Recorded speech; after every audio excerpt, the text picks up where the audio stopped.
I had an interesting find the other day when a friend of mine bought some records in a job lot at auction, and unfortunately he bid on the wrong box, so he won the box, and they weren't records that he was particularly interested in. So he said, would I like them? So I got the box the other day, and I was going through some of the records, and there's some rather interesting, lots of 10-inch long playing records, very, very early ones, and a few early 45s. But one of the most interesting things in the box was one of the first ever stereo long playing records, which is this one. From what I've managed to find out, this was released in America in June 1958, but this is an English copy of it. The serial number, which I think is on the back, is SGA 5003.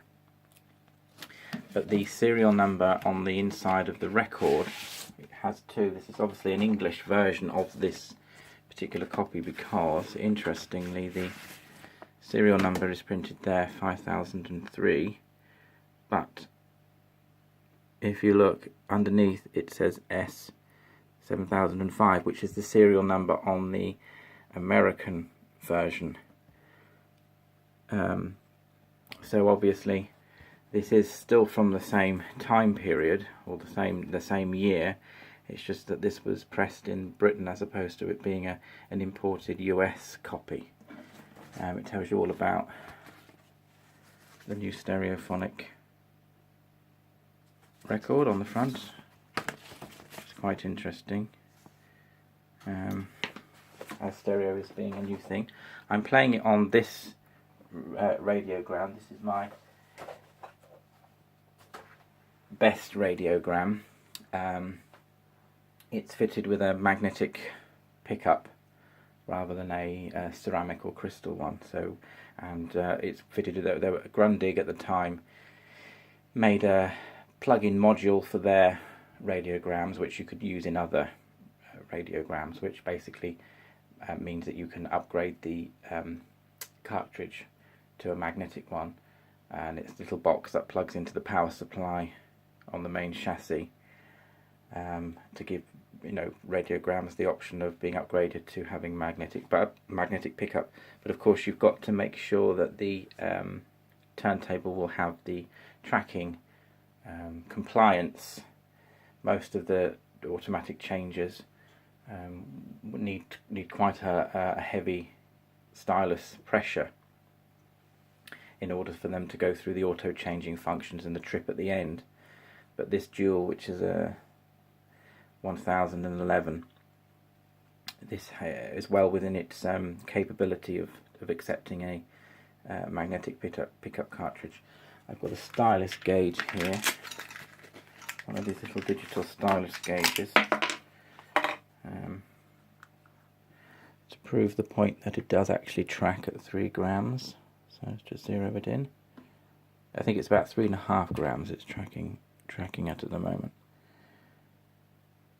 Yes, I can zoom in on it.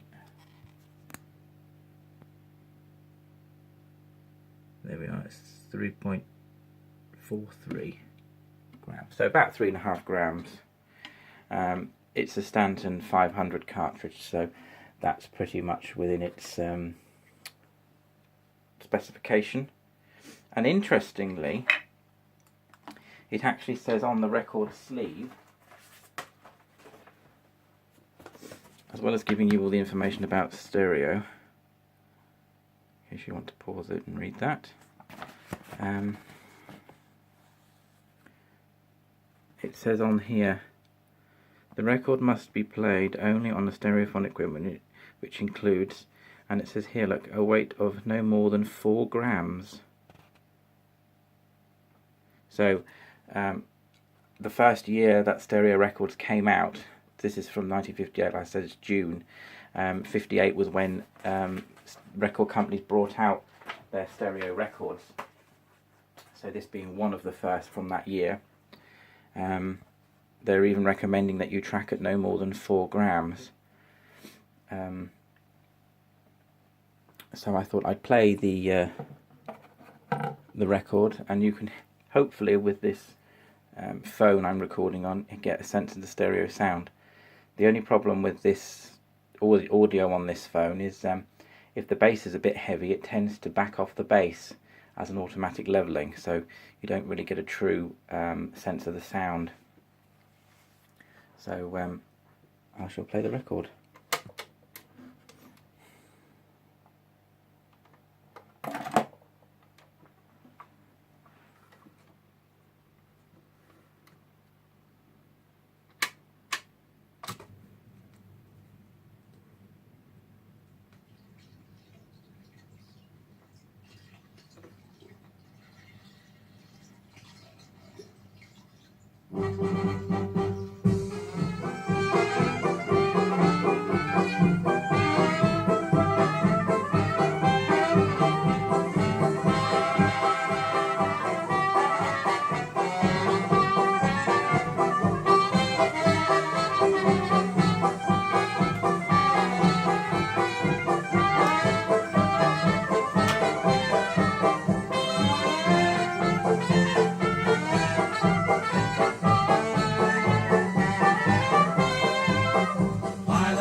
Well, I think that should give you enough of the idea of how well separated the stereo sound is on these early records. Because stereo was a new thing, they tended to pan the stereo separation really hard to either left or right. I think just really to show off the fact that you could hear for the first time a different audio in different channels. Latterly, they sort of dropped the hard panning and ended up with a more natural stereo sound. But initially, to show off the the new technology at the time. They sort of panned the instruments very hard left or very hard right. But interesting recording, and an interesting find. The person who ever collected these records was obviously somebody who tended to buy the newest format at the time, because in the collection, as I said, they're very early long playing records, and so this very early stereo record, or one of the first stereo records, and some very early 45 RPM single records.